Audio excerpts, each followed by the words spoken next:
여기는 지구에서 가장 미스터리한 장소들입니다. 세계 7대 불가사의 그리고 세계 7대 귀계 장소 등 살면서 한 번쯤은 누구나 들어보신 적 있으실 건데, 저는 전 세계를 돌아다니며 유라시아 대륙 각지에 존재하는 미스터리한 장소 7곳을 방문하려고 합니다. 안녕들 하십니까? 여러분들 다들 잘 지내셨나요? 얼마 전에 10만 구독자를 달성을 해서 그 10만 구독자 달성 공약 중에 가장 좋아요가 많이 받은 댓글 중에 하나가 이제 해외에 있는 미스테리한 장소를 가기 댓글이 가장 좋아요가 많이 받았는데, 사실 해외에 나가는 거를 계획을 하고 있긴 있는데 이제 이왕 시작할 거 파이팅 있게 제대로 한번 이니시를 끊어보자 라는 생각을 해서 유라시아 대륙을 돌 생각입니다. 장소는 7군데를 갈 생각이고요. 제가 여행을 그렇게 좋아하지 않아요. 해외여행을 한 번 가보긴 했는데 그때는 이제 친구가 다 계획하고 이렇게 리드를 했기 때문에 저는 그냥 따라만 가면 됐어가지고 되게 편하게 갔었던 기억이 있는데, 제가 뭐 해외여행 관련된 컨텐츠를 거의 안 보거든요. 뭐 여행 관련 콘텐츠를 거의 안 봐서 여행 상식이나 그런 것들이 조금이나마 있었으면 편했을 텐데, 아예 그냥 전무하다 보니까 머리가 깨질 것 같더라고요. 지금도 잠을 한숨도 못 자고 당연히 언어도 안 될 뿐더러 일단 그냥 무작정 가는 겁니다. 이제 인천공항으로 가야 되는데 일단 첫 번째로 일본을 갈 것 같습니다. 일본을 갈 것 같고 잘할 수 있겠죠? 지금부터 제가 갈 나라는 일본, 한국, 중국, 캄보디아, 인도, 체코 이렇게 총 6개국, 그리고 이 여정의 첫 번째 일본으로 지금 바로 출발합니다.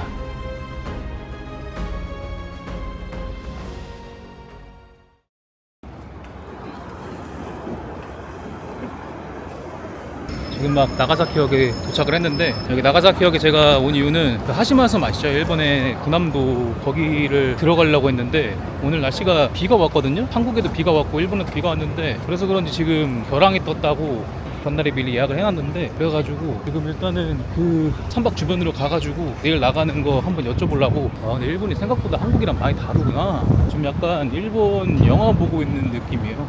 어쨌든 감성은 있네요. 문을 닫았네. 물어보려고 했는데 이렇게 6월 16일에 문을 닫았다고 써놨네요. 지금 항공권도 다 스케줄에 맞게 예약을 해놨는데, 이렇게 되면은 스케줄에 조금 변동이 생기겠네요. 뭐 어느 정도 예상은 하고 왔는데 이렇게 바로 변수가 생길 줄이야. 우선 지금 숙소 체크인이 3시인데 지금 현재 시각이 10시 50분이거든요 그래서 좀 돌아다니거나 아니면은 숙소 주변은 또 제가 일부러 나가사키 공항에서 바로 도쿄로 넘어가야 돼서 나가사키 공항 쪽으로 숙소를 일부러 잡았는데, 다시 또 공항 쪽으로 가야 될 것 같은데요. 어쨌든 뭐 오늘 잠도 못 자고 나와가지고 돌아다닐 힘도 없고 일단은 숙소 주변으로 가던가 하겠습니다. 영화에서 많이 보던 그런 골목인데 신기하네요. 군함도는 CNN 7대 괴기 장소로 뽑힌 곳이며 일본 나가사키현 나가사키시 인근 바다에 있는 작은 섬으로 20세기 초부터 중반까지 석탄 산업의 중심지로 번성했던 산업 유산지입니다. 일본 산업화 성공을 보여주는 장소로 일본 내에선 굉장히 좋은 역사를 가졌다고 자국민들에게 잘 알려져 있지만, 사실 이곳은 일제강점기 시절 한국인들을 대상으로 강제노역과 심각한 인권 침해가 벌여진 어두운 이면을 갖고 있습니다. 실제로 한국 영화계 거장 류승환 감독이 거대한 자본을 들여 엄청난 캐스팅을 통해 영화화까지 진행됐었고, 해당 영화화로 사람들에게 더욱 많이 알려지기 시작했습니다. 이제 하루가 지나고 오늘은 이틀차입니다. 지금 이제 1시에 체크인이어가지고 지금 여기 군함도 선착장 앞에서 기다리고 있고, 근데 일본은 진짜 날씨가 엄청 덥네요. 날씨가 거의 그냥 폭염주의보 내린 수준으로 지금 가가지고 막 체크인을 했는데 지금 문제가 생겼습니다. 여기 이 군함도가 그 파도가 심해가지고 군함도 안쪽으로 들어가는 진입하는 조건이 생각보다 되게 까다롭고요. 그래가지고 오늘 날씨는 되게 좋거든요. 보시면 날씨는 기가 막힌데 지금 그 군함도 안쪽으로 진입은 불가능하다고 저기 사무실에서 그 영어로 된 안내 책자를 보여주더라고요. 그래가지고 제가 웬만하면 일본에서 좀 더 체류해가지고 되도록 들어가고 싶은데 이게 변동사항이 되게 심해서 언제 들어갈 수 있을지도 모르고, 그리고 지금 제가 정해놓은 스케줄대로 지금 가야 되는데 이미 지금 하루 밀리고 그래서 더 이상은 지체할 수 없어가지고 그 섬에 입도를 해가지고 그 안에 투어는 하지 못하지만 배에서 주변이라도 보고 다음 장소로 이동을 해야 될 것 같습니다. 이게 쉽지가 않네. 이렇게 아다리가 안 맞냐. 지금 1시 5분인데 1시 40분에 출발한다고 하니까 다들 이제 줄을 서고 계셔가지고 저도 이제 줄을 서러 가보겠습니다. 너가 구구냐?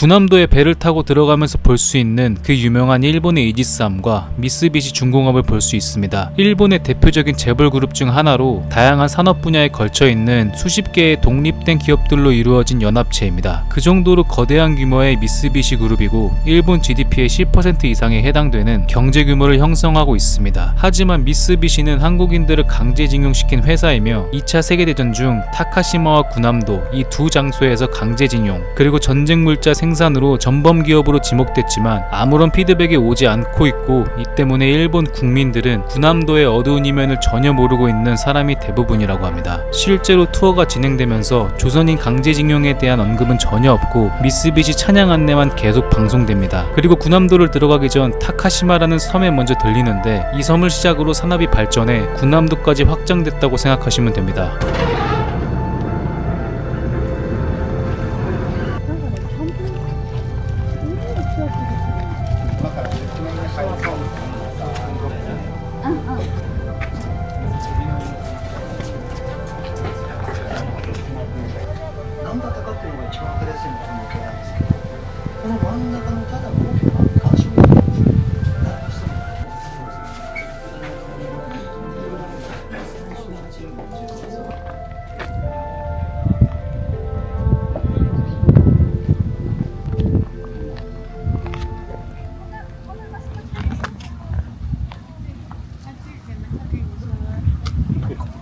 타카시마 섬에서 한 30분?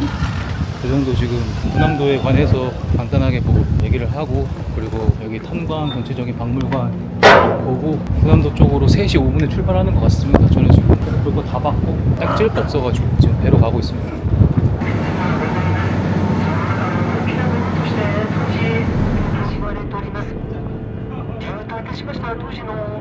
지금 보시는 저 섬이 바로 군함도입니다. 정식 이름은 하시마이지만 별명이 군함도인 이유는 섬 외형이 마치 군함 같다고 해서 지어졌습니다. 현재는 아무도 살지 않는 무인도이며 일부 코스를 제외하곤 공개하고 있지 않다고 해요. 이 군함도에서 1939년부터 45년까지 일본 제국이 전쟁을 위해 조선인과 중국인들을 강제로 동원하여 극심한 노동을 시킨 장소이며 일본 석탄 채굴의 중심지로 지하 탄광에서의 노동은 아주 극도로 위험하고 비인간적인 환경으로 굉장히 악명 높았다고 합니다. 섬의 전체적인 구조는 이렇습니다.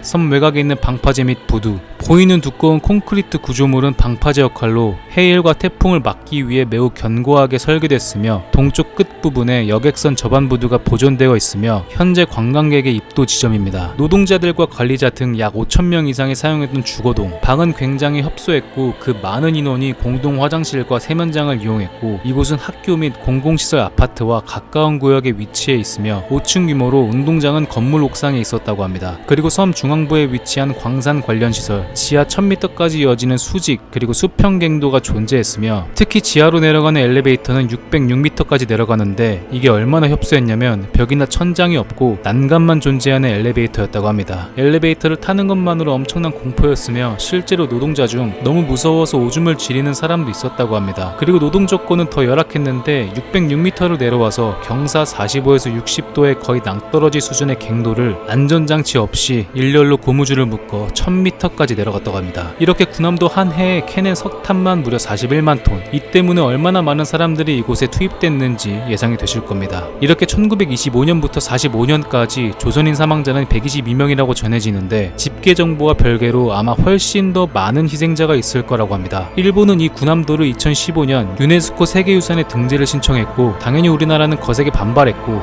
유네스코 또한 군함도의 전체 역사를 알 수 있게 하라라는 조건을 내걸었지만 일본은 강제징용의 사실을 인정하고 받아들여 유네스코에 등재됐습니다. 그러나 단 하루 만에 말을 바꿨는데 강제로 일했다는 의미가 아니라 그냥 일하게 됐다 라는 뜻으로요. 그래서 지금 이 군함도 관광 투어에서 강제징용에 대한 언급은 전혀 없는 이유입니다. 이 때문에 일본 국민들과 이곳을 관광하는 사람들은 강제징용의 역사에 대해 전혀 알지 못하고 그냥 일본의 산업화 유산 정도로만 알고 있는 것이죠. 이 장소가 세계에서 소름 끼치는 7대 장소로 선정된 이유는 현재 이 섬은 아무도 살지 않으며 그로 인해 을신연스러운 건축물들과 폐광으로 두려움을 자극해 선정됐지만 사실 일본 정부의 하루 만에 입장을 바꾼 극강의 탈룰라 시전에 소름 끼친 건 아닐까라는 생각을 하며 입도를 하지 못한 아쉬움을 남긴 채 저는 한국으로 향했습니다.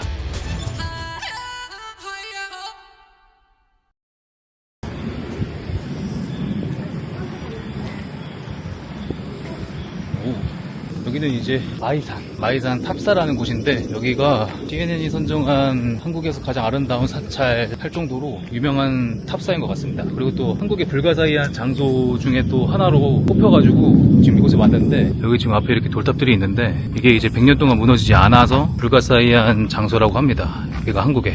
마이산은 전북 진안군에 위치한 도립공원으로 순마이봉과 안마이봉 두 개의 봉우리 모양이 말의 귀처럼 생겨 붙은 이름입니다. 동쪽 봉우리가 순마이봉, 서쪽 봉우리가 안마이봉이죠. 그리고 이 마이산에 불가사의한 미스터리가 존재하는데 바로 이 산에 있는 탑사가 유명합니다. 마이산의 남쪽 사면에 있는 사찰로서 이감룡 처사가 쌓은 80여 개의 돌탑이 있어서 탑사라 불리는데, 효령대군 16대손의 이감룡 처사는 당시 25세 1885년엔 이모군란 등 굉장히 뒤숭숭하고 혼란스러운 시대였습니다. 그렇게 나라를 구하겠다는 일념으로 수련을 위해 마이산에 들어와 30년간 홀로 쌓은 탑이며 100년이 넘는 시간 동안 이 돌탑들은 무너지지 않고 그 형태를 유지하고 있다고 합니다. 돌탑에 어떠한 접착제를 바르지 않고 오로지 돌들의 결합만으로 쌓았으며, 또한 이 지역은 유독 바람이 많이 부는데도 돌탑들은 멀쩡히 긴 시간 동안 형태를 유지하고 있는 불가사의한 장소입니다.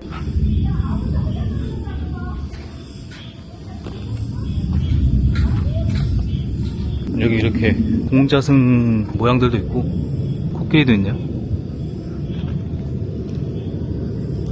여기 이렇게 불가사의 탑사라고 써있네요. 이 불가사의한 장소로 타이틀로 장소를 많이 소개하는 것 같더라고요. 여기가 지금 80개 정도가 되는 돌탑들이 지금 100년이 넘도록 무너지지 않아서, 그리고 이게 돌에다가 어떤 접착제를 발라가지고 그렇게 한 건 아니고 그냥 이렇게 돌들끼리 결합해가지고 온전히 돌로만 만든 돌탑이라고 합니다. 여기가 원래 100개도 넘게 이렇게 돌탑들이 있었는데, 사람들이 여기 놀러 와가지고 막 만지고 그래가지고 지금 남은 게 80개 정도 된다고 합니다. 실제로 여기가 바람도 많이 부는 장소인데도 무너지지 않는다고 해요. 그리고 지금도 햇빛은 되게 센데 바람이 좀 많이 부는데, 와, 이거 근데 어떻게 쌓았대? 와, 대박이다. 여기가 이렇게 올라가는 코스인 것 같은데요. 근데 확실히 바람이 많이 분다. 여기가 엄청 시원해요. 햇빛은 엄청 센데 이렇게 돌탑들마다 경고 문구가 확실하게 써있네요. 이건 뭐야?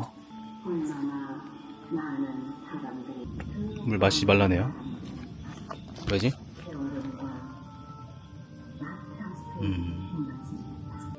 여기서 참 많은 일들이 있었나 봅니다.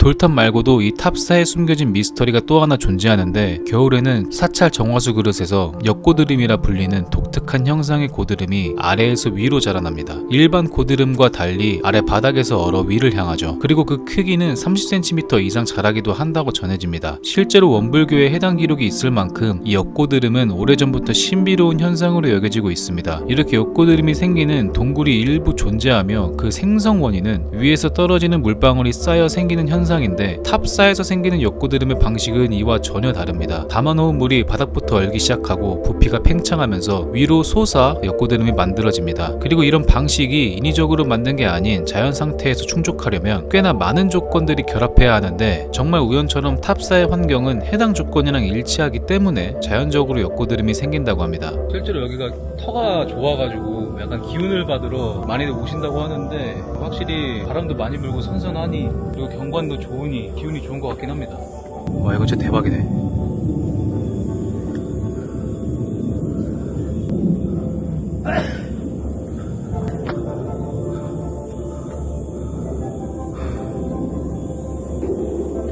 오방탑? 아, 이게 오방탑이라고 하네요. 그러네, 5개 있어가지고 오방. 저기 위에 이렇게 약간 토토로 귀 같기도 하고.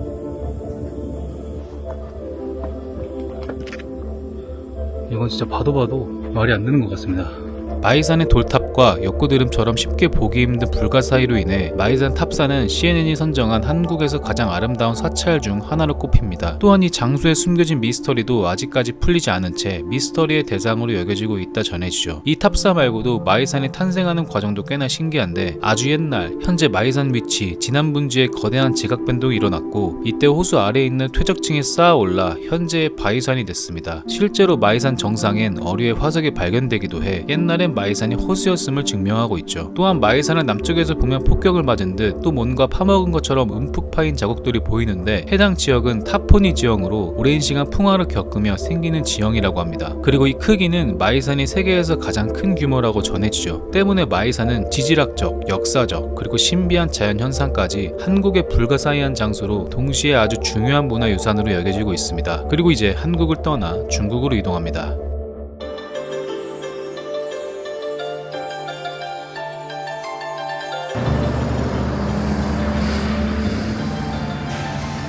여기는 이제 베이징 시내에 있는 동즈먼역이라는 곳이고요. 그 만리장성으로 넘어가는 투어를 제가 예약을 해놨어요. 만리장성에 가는 방법이 여러 가지가 있긴 한데 가장 많이 가는 방법이 베이징에서 되게 가까워서 그만큼 사람들이 가장 많이 가는 곳이기도 해요. 그래서 거기는 걸어다닐 수 없을 정도로 너무 빽빽해서 제대로 카메라에 담기 어려울 것 같아서 가장 많이 가는 곳 말고 무텐이라고 투어로 갈 수 있는 베이징에서 조금 멀리 떨어진 곳으로 갈 예정입니다. 투어 가는 사람들끼리 동즈먼역 앞에 모이기로 해가지고 지금 여기 앞에서 지금 출발되기도 하고 있고, 지금 출발하기 전에 잠깐 화장실 타임을 갖고 있습니다.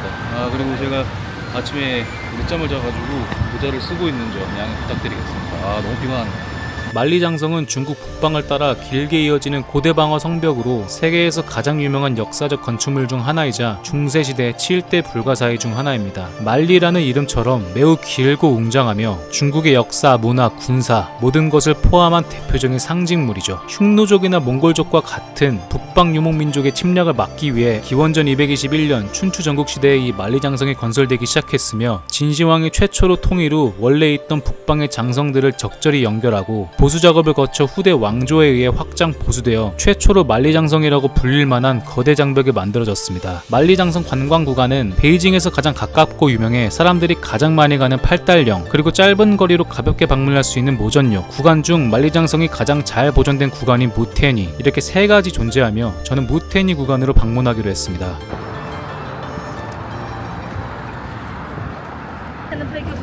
오케이, 땡큐.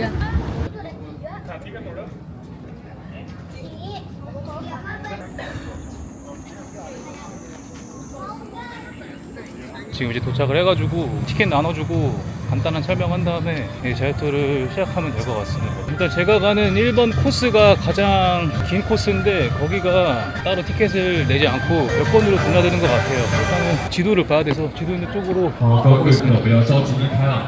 약간 틱톡 찍나?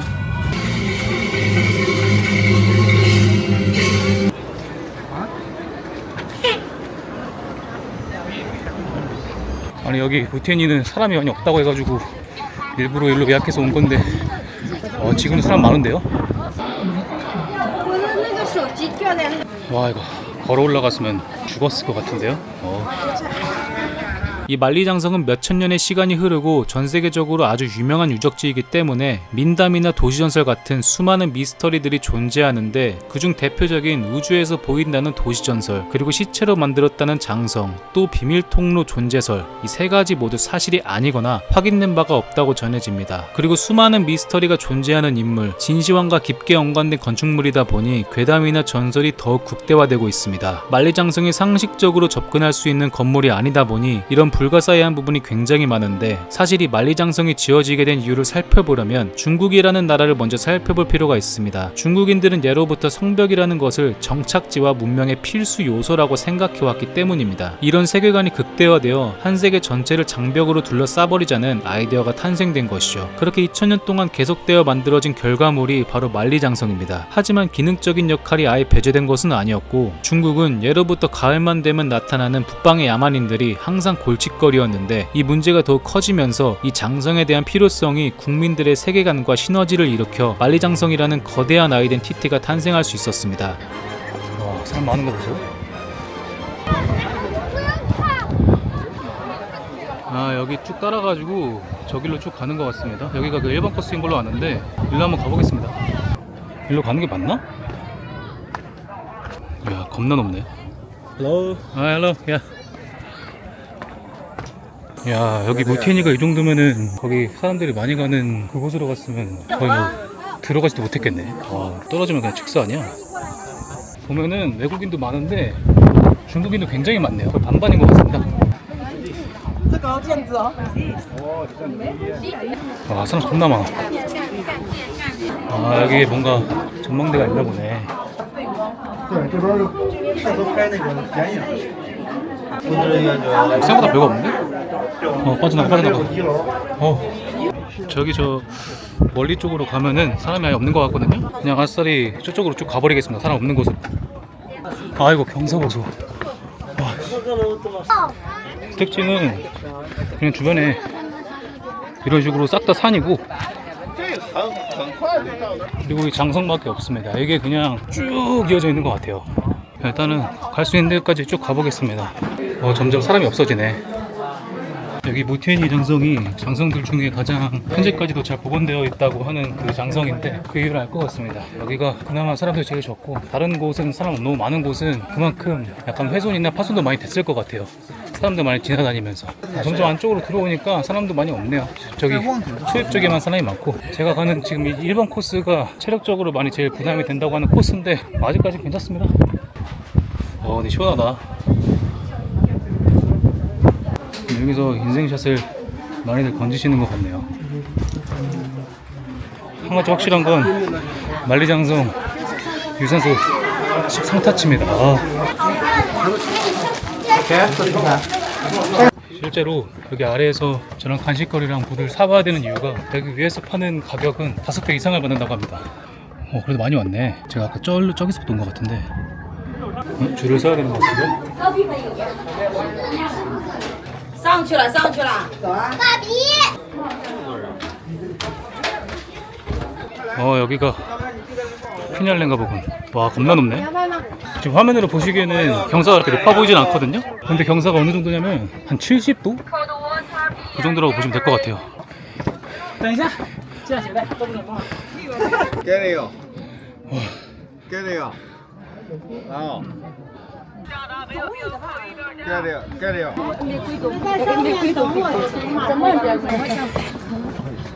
지금 이 라인에 있는 새끼들 싹 다 새치기.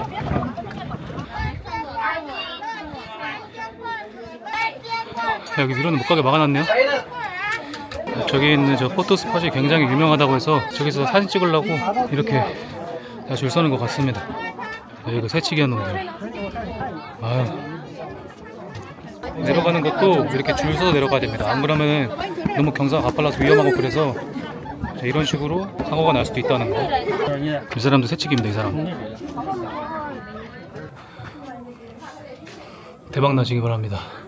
현재 만리장성의 보존 상태는 전체적으로 매우 불균형적이며 일부 구간은 잘 보존되고 있는 반면에 상당수 구간은 심각하게 훼손되었거나 자연과 인간에 의해 파괴되고 있습니다. 전체 길이 약 21,196km 중 양호하게 보존된 구간 약 8%, 1,600km 미만이며 심각한 훼손 구간 약 30% 이상 완전 붕괴, 그리고 흔적만 남았고, 그중 관광지로 관리되는 구간은 전체의 극히 일부입니다. 훼손 요인은 여러 가지이지만 가장 대표적으로 자연적 요인 그리고 인위적 요인, 이 두 가지가 가장 큽니다. 꽤나 최근인 23년 9월 산시상 서저우 유이현의 만리장성의 일부가 훼손한 사건이 발생했는데, 요인은 근처 공사 인부가 자동차가 지나갈 수 있는 길을 내기 위해 성벽을 불도저로 밀어버리는 인위적 훼손 사건이 발생했습니다. 실제로 현재는 이런 인위적인 파손이 굉장히 크다고 합니다. 그리고 투어 중 발생하는 훼손 사건도 적지 않을 것 같은데, 가장 보존이 잘 되어 있다는 무테니 장성에 갔을 때 사람들이 아주 많이 찾는 관광지임에도 불구하고 유적지 전반으로 관리와 질서가 상당히, 아니 아주 많이 부족하다고 판단될 정도로 훼손에 심각하게 노출되어 있다는 걸 느꼈습니다. 가장 많이 방문하는 팔달령 장성은 얼마나 더 심할지 예상이 가는 순간이었는데, 중국에서 그리고 전 세계적으로 아주 유명한 유적지이자 관광지인 만큼 자국 내에서 좀 더 확실한 관리와 질서 체계가 필요하지 않나 라는 생각이 드는 만리장성이었습니다. 특히 새치기요. 그리고 다음 장소는 중국 시안으로 향했습니다.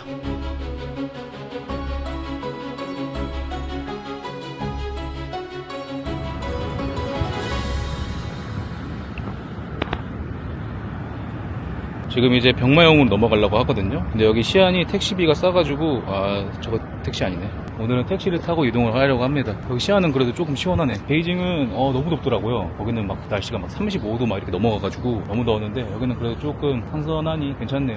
개인적으로 여기 지금 이 컨텐츠 찍으면서 제일 가보고 싶었던 곳 중에 하나예요. 여기 진시황릉. 어렸을 때부터 약간 이런 왕릉 같은 유적지에 관심이 많았어가지고 여기는 개인적으로 가장 기대가 되는 곳 중에 하나입니다. 일단은 지금 택시 올 때까지 기다리고 있는데 확실히 중국이 물가가 싸다는 걸 느껴지는 게 여기가 하루에 6만원에 묵는 호텔이거든요. 근데 호텔 퀄리티가 상당히 좋습니다. 한국에서는 몇십만원 줘야 될 것 같은 그런 느낌의 호텔을 여기서 6만원에 할 수 있는 그런 장점은 있는 것 같아요. 그런 장점은. 지금 이렇게 돌아다니면서 한 가지 문제점은 제가 옷을 너무 안 챙겨와가지고 지금 티셔츠 4장? 5장? 그리고 바지 2개? 그래서 이거 앞으로 한 일주일은 더 있어야 되는데 티셔츠를 하나 사야 되나 매번 이렇게 빨래를 하고 돌아다닐 수 없으니 좀 고민인데 저거 같은데? 어쨌든 지금 이동 한번 해보겠습니다. 진시황릉은 전세계 불가사의 중 하나이며 중국 최초의 통일왕제 시황제의 무덤으로 세계에서 가장 거대한 규모의 무덤입니다. 이 무덤은 세계문화유산, 수많은 미스터리 그리고 병마용으로 유명한데 무덤 구조는 중앙 본릉, 인공 언덕처럼 흙을 쌓은 무덤 중심, 궁전터, 마차갱, 무기고, 무덤 부속 시설 등이 존재하지만 현재까지도 미발굴 상태이고 그중 우리가 가장 많이 알고 있는 병마용이 발굴되어 전 세계적으로 아주 유명한 관광지로 잘 알려져 있습니다. 병마용경은 아주 오래전에 지어졌지만 꽤나 최근에 발견되었는데 1974년 농부가 우물을 파다 우연히 발견했고 약 8,000여 개의 병마용으로 구성되어 있으며 평균 키 180에서 195cm, 실제 사람 크기로 얼굴, 복장, 자세가 모두 서로 다른 게 특징입니다. 뭐라 써있는 거야? 일단은 지금 여기 진시황릉 입구에 도착을 했는데 제가 미리 티켓을 예매를 해놨어요. 그래서 그냥 여권만 있으면은 그 여권 찍고 들어가면 된다 그래가지고 입구 쪽으로 가보겠습니다. 근데 사람 겁나 많네. 여기가 티켓 파는 곳인데 저기가 입구인가? 와 근데 중국인 관광객분들도 엄청 많네요. 오케이, 땡큐. 지도를 좀 봐야겠네요. 여기가 지금 위치가 어딘지. 걸어가야 되는구나. 맞네. 지금 여기가 현재 위치고 여기서부터 여기 갱도가 있는 곳으로 걸어가면 될 것 같아요. 많이 멀라나? 그냥 걸어가. 개인적으로 컨텐츠 찍으면서 제일 많이 지금 설레는 장소긴 해요. 진시황릉이 어렸을 때부터 너무 가보고 싶었어가지고 지금 약간 심장이 도키도키한데 개인적으로 아쉬운 거는 진시황릉 그 본체는 아직도 발굴이 못됐다는 거. 본체가 만약에 발견이 되면은 대박일 텐데. 그리고 여기 진시황릉이 생각보다 발견된 지가 얼마 안 됐더라고요. 1974년에 이제 여기서 우물을 파던 농부 한 분이 우연히 발견했다고 하는데, 그리고 1987년에 이제 세계문화유산에 등록이 됐고, 기원전 240년? 210년 그때 만들어진 건데 지금 1970년대까지 발견이 안 된 거면은 엄청나게 잘 숨겨놓은 왕릉이 아닌가 그런 생각이 드는데, 아니네, 외국인분들도 많이 계시구나.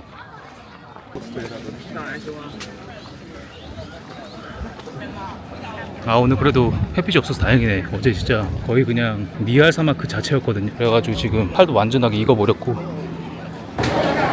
땡.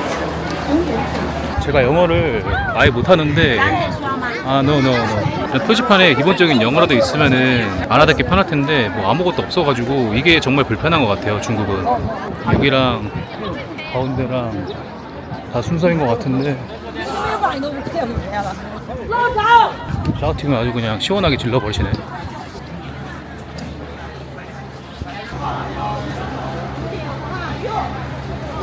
여기가 그 1번 갱인 것 같거든요. 들어가면 되나? 맞네. 그 영상에서 봤던 진시황릉이 와 겁나 크네. 와우.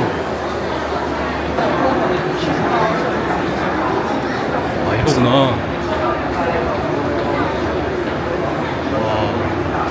병마용은 1호, 2호, 3호 이렇게 3개의 호갱이 존재하는데 지금 보고 계시는 가장 큰 1호갱은 보병과 마차를 중심으로 약 6,000기가 보존되어 있습니다. 그리고 2호갱은 기병, 전차, 궁병 등 다양한 병종이 있고 3호갱은 지휘부로 추정되는 고위장급 병마용이 보존되어 있다고 합니다. 진시황릉을 둘러싼 아주 다양한 미스터리들이 존재하는데 가장 큰 미스터리는 진시황의 무덤은 왜 발굴하지 못하는 걸까입니다. 병마용갱은 사실 진시황릉에 부속된 일부 구역에 불과할 뿐이고 1.5km 떨어진 떨어진 곳에 진시황의 무덤이 존재한다는 건 알고 있지만 발굴하지 못하고 있는 건 훼손 없이 발굴하는 것은 불가능하니 발굴 기술이 발달할 때까지 작업을 멈추겠다는 중국 정부의 입장 때문입니다. 실제로 병마용 발견 당시 채색되어 있던 병마 토형이 발굴 후 산화되어 검게 퇴색되었으며 수습 과정에서 머리가 부서지는 병마용도 있었다고 합니다. 사실 이 부분은 대외적인 입장이고 더욱 미스터리한 이유들이 존재하는데 자동으로 발사되는 화살을 만들어 무덤에 접근하면 발사된다는 이야기와 수은으로 하천과 바다를 만들었다는 이야기입니다. 진시황은 불멸에 집착을 했기 때문에 수은을 몸에 바르거나 먹었다는 이야기는 아주 유명하다고 하는데 수은에 대한 진시황의 욕망은 죽어서까지 이어져 진시황릉에는 수은으로 만든 강과 바다가 흘렀다라고 사마천의 사기에 서술되어 있는데 이는 거짓으로 여겨졌다. 2016년 황릉 바닥에 배수시설 지도가 존재한다는 것을 밝혀내 수은 바다설이 좀 더 유력해지기 시작해졌습니다. 또 다른 미스터리는 진시황릉은 이미 도굴됐다는 설인데 천하를 통일한 진시황의 진나라는 황제가 죽고 4년 만에 멸망하는데 이에 항우가 진나라의 수도인 함양을 점령해 약탈과 방화를 했고 진나라의 왕들의 무덤을 도굴하기 시작했다고 합니다. 이때 진시황릉까지 도굴했다는 기록이 중국 고문원에 남아있다고 알려지며 실제로 병마용갱에서 방화의 흔적이 발견되어 도굴설에 힘을 실었습니다. 하지만 도굴설은 당시 기술로 진시황릉에 접근하기는 상당히 까다롭기 때문에 매우 어렵다는 반박에 제시되면서 도굴설도 하나의 미스터리로 남게 되었습니다. 크기가 어느 정도냐면 축구 잔디구장 있잖아요. 축구 경기장 한 4개? 4개 이상 붙여놓은 크기인 것 같아요. 이렇게 뷰가 안 좋은 곳엔 사람이 없네요. 내가 볼 때 여기에서 뒤에서 줄을 서가지고 그 빈틈의 시를 봐야 될 것 같아요. 책 생겼다. 예스. 여기도 뭐가 잘 보이지 않네. 실제로 여기 있는 병사들 모형들의 얼굴이 다 하나같이 다 다르다고 하는데 이거 뭐 뒤통수밖에 안 보여가지고 앞에 가서 봐야 될 것 같네요. 저건 말 그건가? 잘 안 보이네. 저기 이렇게 병사들이 저로 가봐야겠다. 그러네. 실제로 자세히 보면은 얼굴들이 다 달라요. 그리고 여기 있는 이 병사들의 키 크기가 184cm에서 190 몇 cm? 대부분 다 그 사이라고 해요. 그 당시에 근데 키들이 그렇게 컸나? 동양인이? 말 간지나는 거 보소. 지금 일로 내려가려고 했는데 사람들이 일반 코너로 몰려와가지고 也不能看，好像那个刚刚不是公布了一个 1번 갱은 다 돌았고 이제 나머지 볼거리들도 구경하러 가보겠습니다. 아 진짜 살다 진시황릉을 다 보네. 이번 생에 못 볼 줄 알았는데. 와, 저 유적지에서 길빵을 시원하게 하시는 분이 계시네요.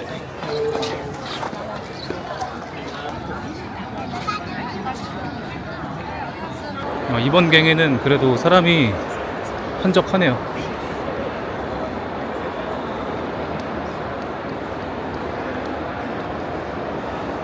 왜 이렇게 다 부서져 있냐? 뭔데 여기 이렇게 사람들이 많지?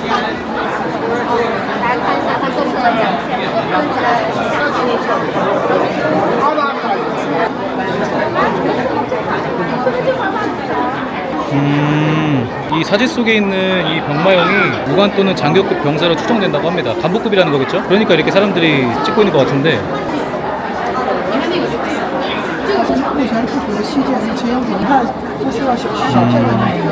장군이라고 하네요. 여기 있는 이 병마용들은 간부급 다 장군 그런 병마용들이라 지금 이렇게 사람들이 모여가지고 사진 찍고 난리 난 것 같습니다. 어우 정신없어. 온몸에 땀이 그냥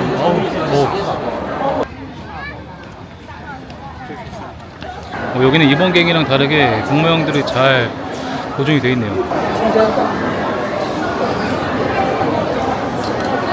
3번 갱은 1번 갱이랑 2번 갱이랑 비교했을 때 가장 작습니다. 이 정도면 되게 작네요, 크기가.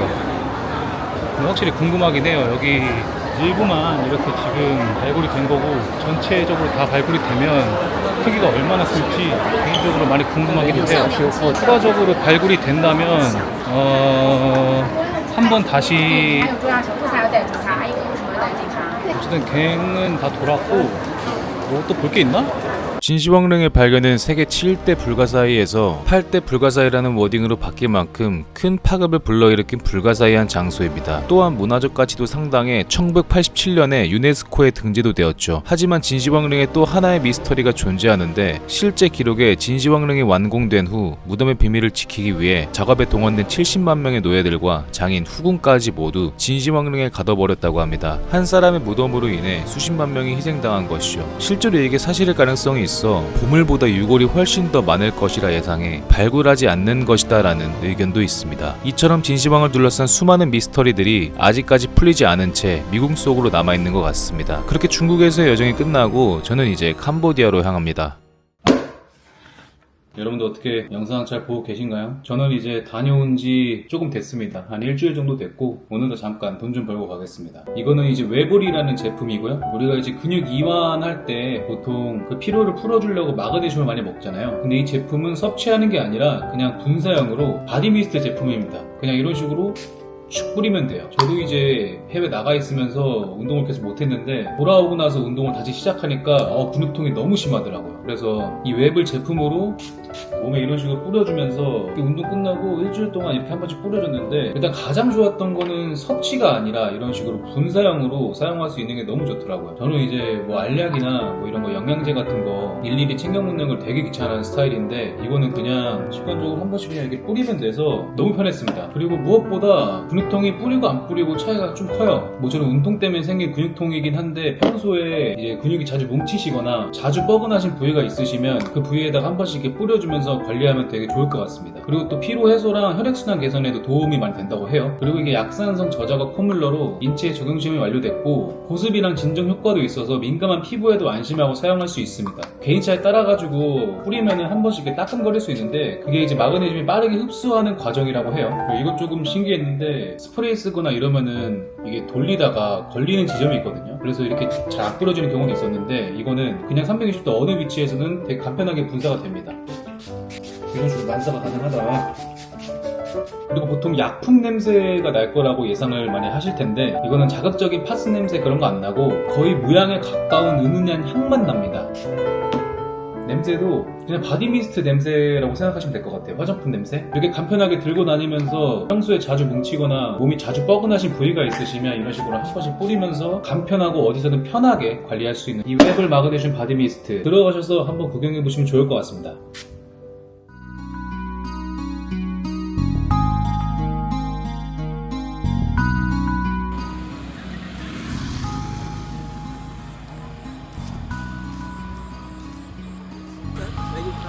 코리아.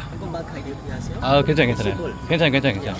여기는 앙코르와트고요. 사원 입구에 도착을 해가지고 저 안쪽으로 들어가야 될 것 같습니다. 예상 시간은 한 2시간 정도 걸린다고 하는데 그 정도로 큰가 봐요. 그래서 일단은 지금 들어가고 있는데 들어가는 길에 저는 이제 공항에서 어제 숙소까지 택시 태워주신 분이랑 합의를 해가지고 투어랑 그 공항까지 가는데 이렇게 포함해가지고 이렇게 돌아다닐 것 같습니다. 여기 앙코르와트가 우리가 많이 알고 있는 그 앙코르와트 거기고 이거 말고도 엄청 크더라고요. 그래서 이동수단이 없으면은 하루 만에 다 볼 수 없을 것 같아서 차로 계속 이동을 하면서 가야 될 것 같습니다. 뭐야, 도마뱀이네?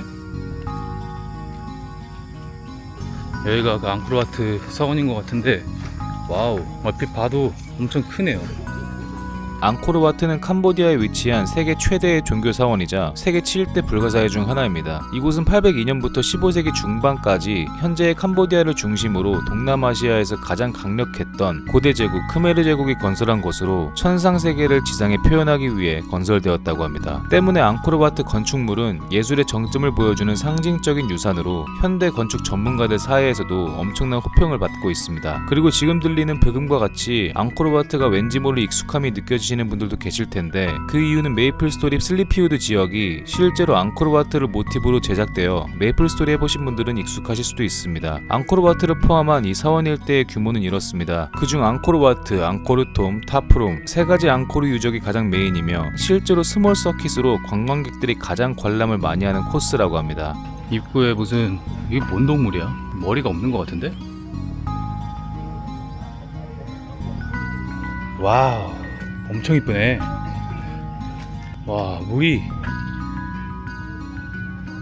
반사가 돼서 막 깨끗해 보이진 않은 것 같은데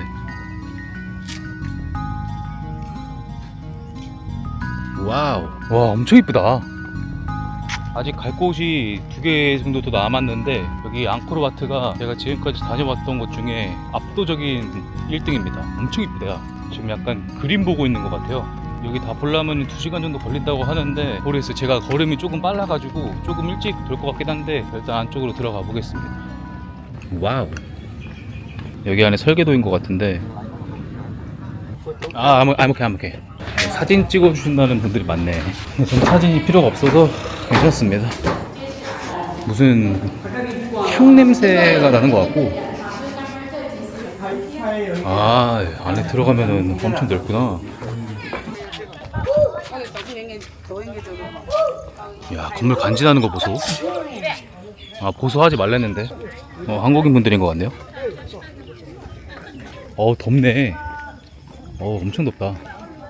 가는 길에도 이런 건물들이 있긴 한데 일단은 메인 건물은 아닌 것 같아서 메인 건물부터 가보겠습니다.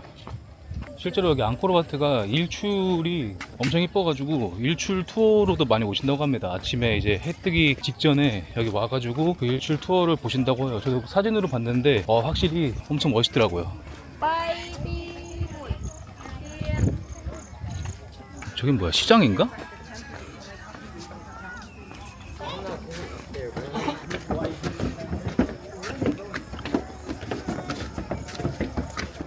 와, 다들 열심히 인생샷을 던지고도 계십니다. 뭔가 약간 슬리피우드에 온 것 같기도 하고 멋있네요. 진짜 무슨 신전 같네요, 신전. 여기 안으로는 못 들어가나?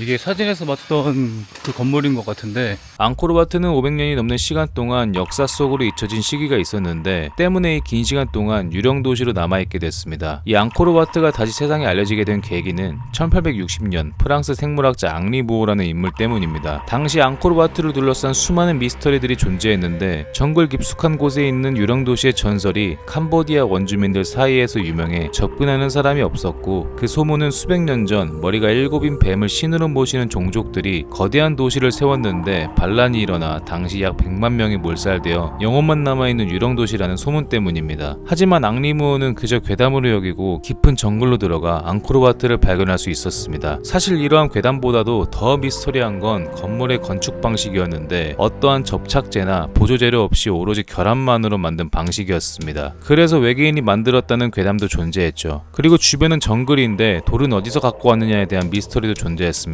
그러나 이 미스터리 또한 해결이 됐는데 앙코르와트 주변으로 수백 개의 운하와 도루망으로 돌을 운반했다는 걸 밝혀내어 건축 미스터리도 해결됐다고 전해집니다. 공사를 하시는데? 뭐 약간 복원 공사를 하시는 것 같아요. 맞네, 캄보디아 보수 작업. 여기 뭐 하는 데지?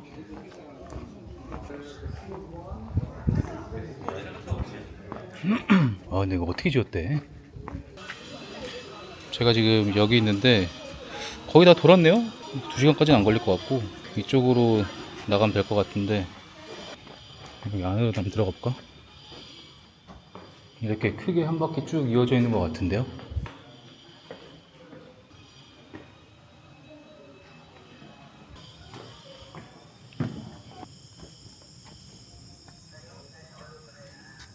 외관과는 별개로 안으로 들어오면 뭐 이렇게 크게 특별한 건 딱히 없습니다. 그냥 가는 길에 이런 머리가 없는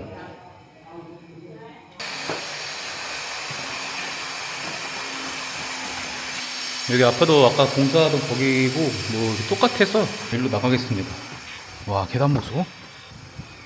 이거 뭐 어떻게 내려가? 이거 한번 헛디디면은 바로 그냥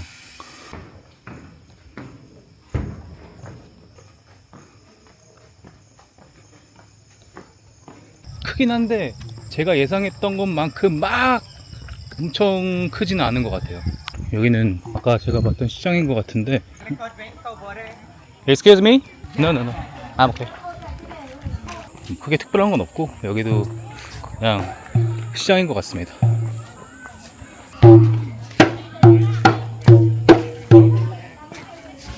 여기 앙코르와트가 당시 크메르인들의 권력을 상징하는 그런 도시였다고 하는데 확실히 맞는 것 같습니다. 건축물들이랑 주변 인프라가 상당히 좋네요.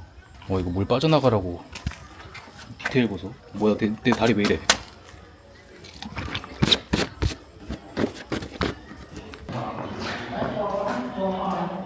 뭐 안에는 크게 특별한 건 없네요. 한 가지 불편한 거가 있다면 계단이 폭이 굉장히 좁다는 거. 아이씨, 근데 다 바지 왜 이래 이거?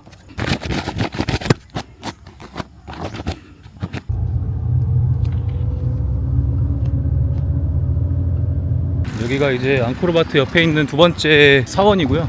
여기는 쭉 직진하면 된다고 하는데 리얼 슬리피우드네. 자세히 보니까 얼굴이 다 다르네. 루팡이 있네요. 아이, 얼음을 먹고 있니? 와, 여기가 이제 두 번째 장소인데 바이온 템플, 캄보디아 말로는 앙코르 텀이라고 합니다.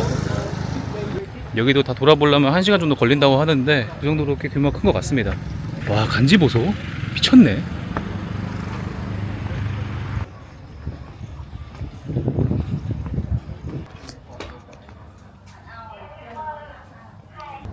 이렇게 건물 벽을 보면은 그냥 돌이 아니라 이런 식으로 디테일이 살아 있습니다. 약간 그림 같은데, 이런 식으로 중간중간에 나가는 입구가 있고.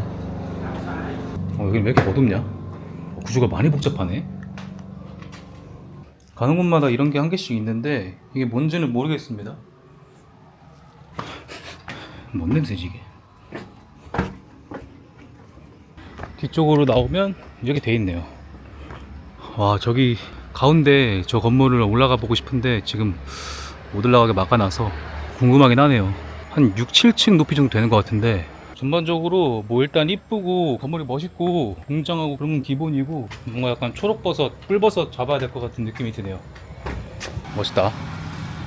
뭐 1시간 정도 걸린다고 하는데 한 2, 30분이면은 충분히 다 보고 남을 것 같고, 아마 사진 찍는 시간 감안하면은 1시간 정도 걸릴 것 같은데 바이온 사원은 다 둘러봤습니다. 다음 장소로 이동을 해볼게요. 아, 근데 진짜 너무 이쁘다. 어느 정도냐면 어느 각도에서 봐도 한 번씩 이렇게 보게 만드는 그 정도로 건축물이 너무 이뻐요. 외계인이 만들었다는 설이 괜히 있을 정도가 아닐 정도로 이렇게 캄보디아에 페이스북도 있고, 이런 식으로 가는 길에 작은 사원들이 있어요. 이름이 뭐라더라? 타프룸 템플? 뭐 그런 이름이었던 것 같은데, 여기가 그 영화 툼레이더 아시나요? 그 안젤리나 졸리가 나왔던 툼레이더 영화 촬영지라고 합니다. 저 기사님이 말씀해 주시더라고요. 여기가 입구인가 본데요. 여기 구조인 것 같은데, 지금 여기 있는 쪽이 입구고 안쪽으로 들어가면은 사원이 나오는 것 같아요. 뭐 이렇게 생겼나 봅니다. 발밖에 없냐?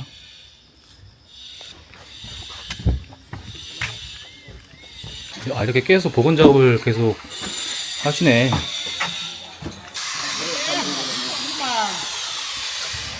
무너진 곳마저 감성이 있네요. 와, 이거 사원 이 사이로 나무 자란 거 보세요. 와, 뭔가 약간 템플런이 생각나기도 하고. 응? 여기다가 무슨 복을 비는 그런 곳인 것 같은데요. 현금이 있네. 그렇다면 나도 얼마씩 넣은 거지? 제 꿈은 골드 버튼 받고 싶습니다. Yes, that's where the honey come from, sir. 이 나무가 뭔가 유명한 나무인가 봐요. 대부분 무너진 게 많은데 안 무너졌을 때는 어떤 모습이었을지 궁금하긴 합니다. 저 뒤쪽으로는 나가는 길인 것 같네요. 여기가 사원의 끝인 것 같고.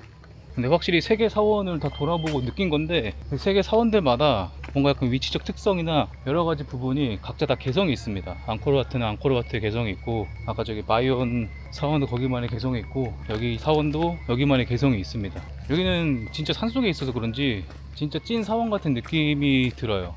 어쨌든 여기도 다 둘러본 것 같아서 다시 입구 쪽으로 이동하겠습니다. 앙코르와트는 당시 인근 산림 지하에 거대한 지하 도시까지 존재해 100만 명이 넘는 인구가 살던 거대 도시였습니다. 하지만 풀리지 않는 미스터리 중 하나는 바로 이 거대한 도시를 발견하기까지 어떻게 아무도 모를 수 있었으며 또 수많은 인구와 이 도시가 문명 너머로 사라져버린 건지에 대한 미스터리입니다. 주변국 침략, 또 내란이 발생해 멸망했다 등 여러 가지 가설이 존재하고 최근 2018년엔 기후로 인한 멸망했다는 가설까지 나왔다고 합니다. 하지만 아직까지 앙코르와트가 왜 사라졌는지는 모두 가설에 불과하고 또한 앙코르와트의 건축 기술은 대체 어디서 가져온 건지도 의문인데 당시 기술로 37년 만에 이러한 건축물을 완성시킨 부분이 여전히 풀리지 않고 미스터리로 남아있다고 합니다. 그리고 이젠 캄보디아에서 인도로 출발합니다.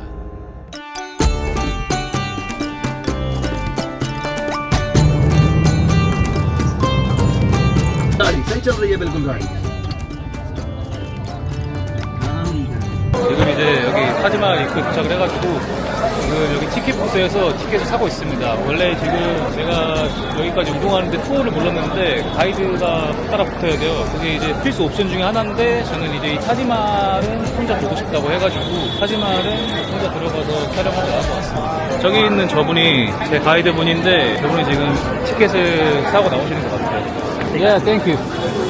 1,000 riyal. Yeah, 1,000 yeah. Because when we go inside, we need to touch on the machine. Yeah, this ticket? This thing. 아, 오케이. Very important. 예. 이게 티켓이라네요. 와, 무슨 약간 에버랜드 같기도 하고. 에버랜드가 맞나? 롯데월드인가? 와, 평일인데 사람이 엄청 많아요. 와, 외국인 비율은 거의 없는 것 같고 대부분 다 현지인들인 것 같습니다.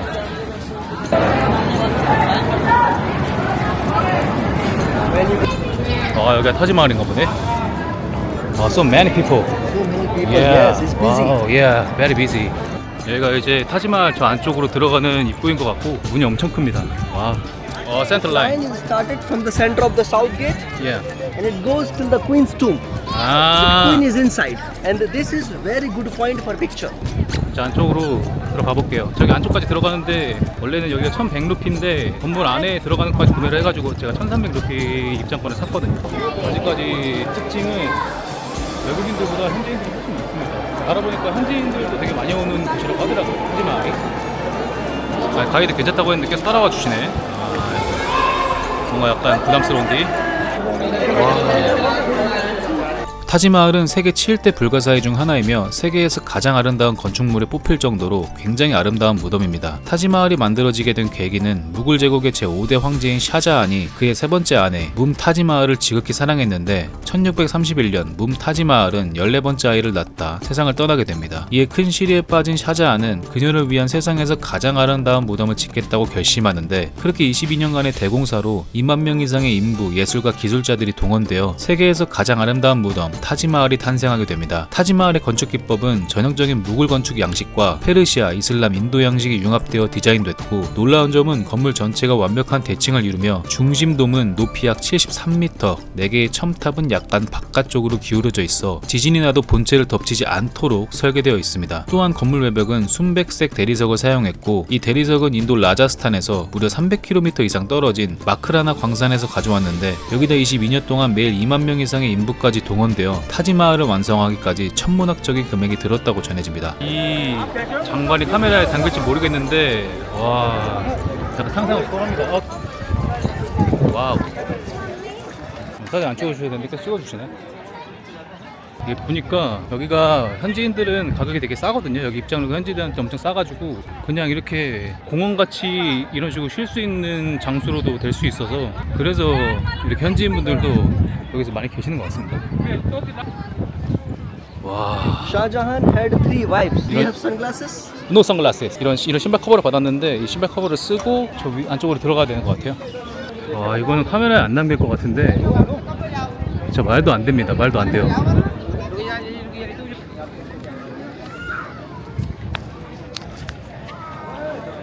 이게 실제로 보면은 색깔이 완전 또 하얀색은 아니고 뭐라 해야 되지? 뭔가 약간 오묘합니다. 실제로 보면 약간 빛이 나고 있는 것 같아요. My brother, look the crystals in the Yeah. white marble. 아, 화이트 Because 마블. of these crystals, the whole building glows and shines in the full moon and it looks gorgeous. 오, 예, 와우. Finally, we are on Taj Mahal. 아, 예, 와우. We will go inside first. 예. Inside, this is 여기 안쪽에서는 촬영이 불가능하다고 하네요. 그래서 내부만 촬영이 안 될 것 같습니다. 아쉽네. 여기 왕비의 무덤이랑 왕의 무덤이 있는데 그 왕비 무덤이 타지말 그 건물 정중앙 그 라인이랑 딱 들어맞습니다. 그게 무슨 말이냐면 아까 그 타지마할 입장할 때 그 문을 중심으로 가운데 라인이, 예를 들어서 이 라인이 가운데 라인이라면 이 가운데 라인이 그 왕비 무덤까지 쭉 정확하게 일직선입니다. 그 정도로 건물이 굉장히 치밀하고 계산적으로 지어졌다는 것을 볼 수가 있어요. 내부를 못 찍어서 좀 많이 아쉽긴 한데. This pillar has 3 sides. 1, 2, 3. Right? Yeah. 1, 2, 3. Now please come with me. Little far. 1, 2, 3, 4, 5, 6. There looks 3. From here looks 6. Magic. 와우, 착시현상 보소. 뭐 제가 얼마 산 건 아니지만 제가 살면서 본 건물 중에 앞으로 이것만큼 멋있는 건물을 볼 수 있을까 정도의 수준입니다. 미쳤어요 이거는. All done by hands. 와, only hands. Yes, and very good quality marble. 이게 페인팅이 아니라 실제로 다 그 세공으로 다 돌이랍니다. 돌. 다 수작업으로 손으로 이렇게 작업을 했다고 해요. 그리고 이 색깔은 이 색깔 그것마다 나라를 약간 상징하는 그런 상징이 있다 그러고. 와, 대박이네. Very beautiful. 와우. 여기 자기 와이프를 위해서 만든 그 왕은 폐위되고 저기 아그라 포트에서 생을 마감했다고 합니다. 와, 실제로 봐야 돼요. 말로 표현할 수 없을 정도로 건물 자체가 굉장히 디테일하고 말도 안 되게 예쁩니다. 타지마할은 불가사의한 건물답게 미스터리한 괴담도 존재하는데 이 건물이 완공된 후 주변에서 수많은 부러움과 질투를 동시에 얻었으며 이에 황제 샤자한은 자신 이외에 이런 건물을 지을 수 없도록 타지마할 건축에 참여한 모든 노동자들의 손목을 잘라버렸다는 소문이 떠돌았다고 전해집니다. 하지만 역사적으로 확인된 바는 없다고 합니다. 또한 샤자한은 타지마할이 완공된 후 건강이 악화되어 후계자 문제까지 생겼고 그의 아들들 간의 왕위 다툼이 일어나 넷째 아들 아우랑제브가 쿠데타를 일으켜 샤자한을 왕자에서 끌어내려 아그라 요새 탑에 가두어 버렸습니다. 하지만 샤자한의 타지마할 건축에 무리한 세금을 들인 점과 정사의 암군이었기 때문에 폐위될 당시 자업자득이란 평이 많았고 그렇게 타지마할로부터 2km 떨어진 아그라 포트에서 샤자한은 죽기 전까지 타지마할을 멀리서 지켜보며 생을 마감했다고 합니다. 그렇게 근처 아그라 포트까지 가볍게 둘러봤고 이 건물 또한 건축 방식의 디테일이 상당했고 미관적으로도 아주 완벽했습니다. 이제 인도에서의 여정이 끝나고 마지막 체코로 이동합니다.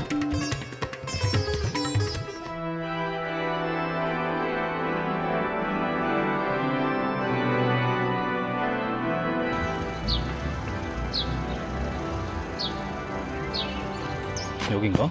지금 막 도착을 한 것 같은데 여기 같습니다. 느낌이 지도에는 여기라고 나와 있는데 뭐야, 너무 지금 전후 상황 없이 갑자기 도착을 했는데 도착하면 주변에서 카메라를 켜고 이제 촬영을 시작하려고 했는데 바로 목적지였네요. 그래서 지금 도착을 한 것 같고 여기 세들레츠 납골당이라는 곳인데 여기가 이제 CNN 선정 7대 괴기 장소 중에 하나고 지금 뭐 사람도 많이 없고 조용합니다.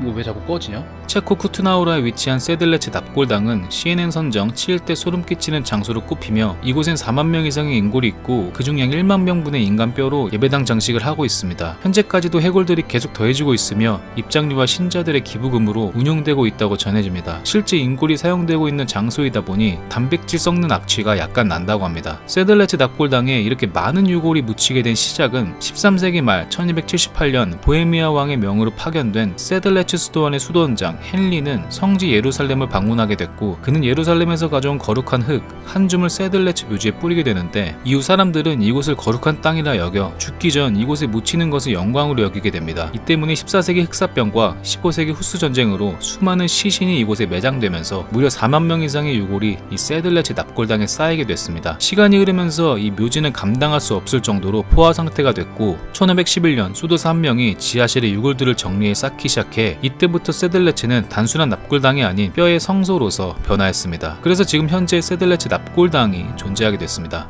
저쪽으로도 들어올 수 있는 것 같은데 저는 여기로 들어왔거든요. 그래서 시작을 저기서부터 한번 해보겠습니다. 뭐 이렇게 되는 것 같은데 이게 납골당인가?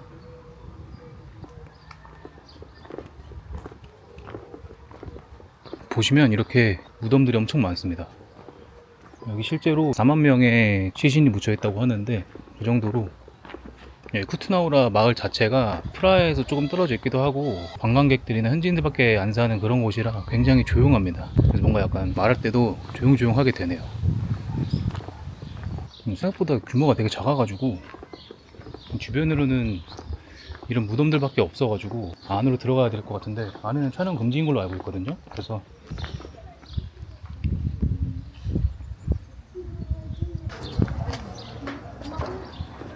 세들레체 납골당의 외적인 모습은 평범하고 작은 예배당이지만 내부로 들어가게 되면 해골로 가득 찬 모습을 볼 수 있습니다. 그리고 개인적으로 직접 들어갔을 때 느낀 점은 에어컨 때문에 시원한 느낌이 아닌 뭔가 공기 자체가 선선하다는 느낌을 받았어요. 확실히 외부보단 쾌적한 온도였습니다. 사진 보시는 것처럼 입구에서 아래로 내려오는 계단이 있고 이 공간 안에 해골로 장식된 구조물들이 관광 포인트입니다. 하지만 생각하는 것보다 공간이 굉장히 작고 볼거리도 딱히 많지가 않아 체코 여행 온 김에 한번 들릴 만한 장소일 뿐 이 장소를 보기 위해 직접 찾아올 만한 정도의 규모와 볼거리가 있는 건 아닙니다. 개인적으로 기대한 것보다 별거 없어서 조금 당황했어요. 안에 방금 다 보고 나왔는데 생각보다 그렇게 크지 않습니다. 그냥 이렇게 밖에서 보면은 내부도 그렇게 좀 클 줄 알았는데 그렇게 크진 않고, 저기 그냥 입구를 통해서 들어가면 몇 평이라 해야 돼? 저기 지하를 통해 내려갈 수 있는 계단이 있고, 그 계단 타고 내려가면은 이제 약간 해골들이 많다 해야 되나? 그냥 그렇습니다. 내부에서 영어로 가이드 해주신 분이 한 분 계시는데 그분이 말씀하는 것 말고는 안에 분위기는 굉장히 조용하고 약간 경건합니다. 그래서 분위기 자체는 굉장히 차분하고, 세들레체 납골당은 이 건물이랑 주변에 이렇게 무덤들이 둘러싸고 있다, 그렇게 생각해 주시면 될 것 같아요. 원래 2020년까지는 내부 촬영이 됐다고 하는데 이제 진상 관광객들이 많아가지고 한 4, 5년 전부터 여기 내부 촬영이 금지가 됐다고 해요. 그래서 그 부분이 조금 아쉽네요. 내부를 조금 보여드리고 싶은데,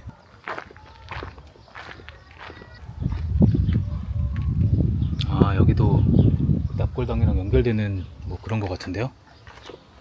아니구나, 그냥 창고구나. 지금 여기 한 30분 정도 있어 보니까 실제로 여기 지금 묘지에 가족분들이 계시는 것 같아요. 그래서 여기서 여기 관리도 이렇게 하시고 어떤 분은 살짝 눈물도 흘리시더라고요. 어쨌든 세드렉 납골당은 여기 촬영 마치겠습니다.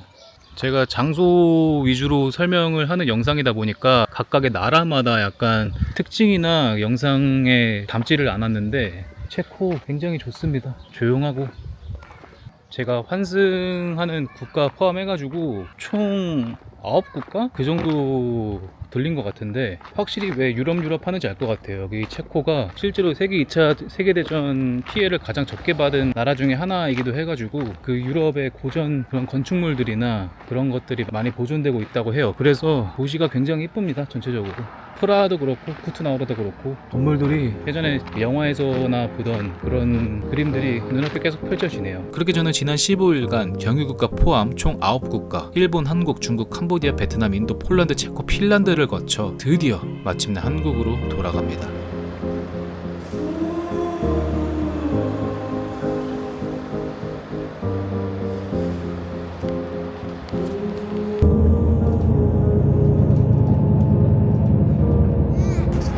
진짜 지금 너무 힘드네요. 이제 집 앞에 도착을 했는데 이게 해외에 너무 오랜 기간 나가 있다 보니까 한국의 모든 것들이 반갑고 좋습니다. 어쨌든 지금 맥주가 굉장히 땡기는데 고생했잖아. 한잔해.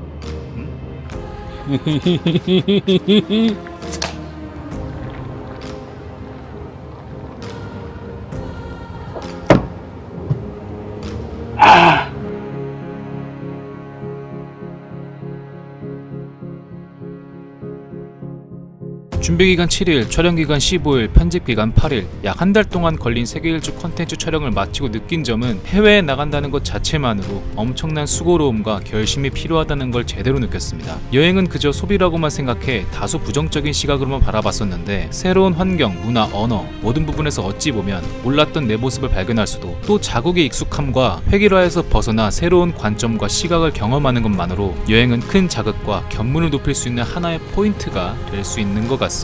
저는 이번 컨텐츠가 비록 여행이라기보단 촬영을 위한 일로 나갔고, 일정에 정해진 루트 말곤 어디 식당을 간다거나 다른 관광을 전혀 하지는 않았습니다. 그래도 나름 여행한다고 생각하며 일정을 보냈는데, 한국에서 몰랐던 내 자신의 모습들을 많이 느끼고 경험할 수 있었고, 또 새로운 용기도 많이 얻은 것 같습니다. 처음으로 혼자 해외 여러 국가를 아무 도움 없이 돌아다니다 보니 정말 고생도 많이 했고 어려움도 많았습니다. 실제로 영상에 담진 않았지만 사기를 당할 뻔한 적도, 짐을 잃어버릴 뻔하거나 비행기에 못 탈 뻔한 적도, 그리고 인종차별 등 정말 다양한 어려움이 있었어요. 이 때문에 또 하나의 새로운 용기를 얻을 수 있었던, 그리고 이 용기가 자신감으로 바뀌어 앞으로 살아가는데 큰 자양분으로 남아 인생에 어떤 결과물을 내는데 큰 도움을 줄 것 같습니다. 처음으로 하는 해외 콘텐츠다 보니 최대한 접근하기 번거롭지 않은 메이저한 장소들로 정했는데, 이번 성장을 계기로 앞으로는 정말 희소하고 그 어디에서도 보지 못한 오로지 최프진 채널에서만 볼 수 있는 특별한 장소들을 많이 그리고 유익하게 만들어내겠습니다. 한 일주일 쉬다 오겠습니다. 그리고 미스터리 컨텐츠 성수기인 여름도 다가왔으니 다음 컨텐츠는 정말 매운맛으로 찾아뵙겠습니다.